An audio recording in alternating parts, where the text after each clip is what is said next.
মুচি কাকা আমার জুতো সেলাই করে দাও। এখন আমি ব্যস্ত আছি, 1 ঘন্টা লাগবে। 1 ঘন্টা হলে আমার খুব দেরি হয়ে যাবে। আমাকে খুব তাড়াতাড়ি জুতো সেলাই করে দাও। উপর নিচে তুমি সেলাই করে দাও, তাহলে আমি দেব কিছু টাকা। আমার মনে হচ্ছে এতক্ষণে তোমার জুতোটা সেলাই হয়ে গেছে। চলো নিয়ে এসো।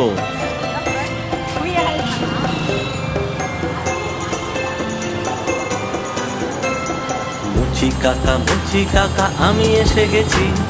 তুমি কি আমার জুতোটা সেলাই করেছো? তোমার কি আরো সময় লাগবে?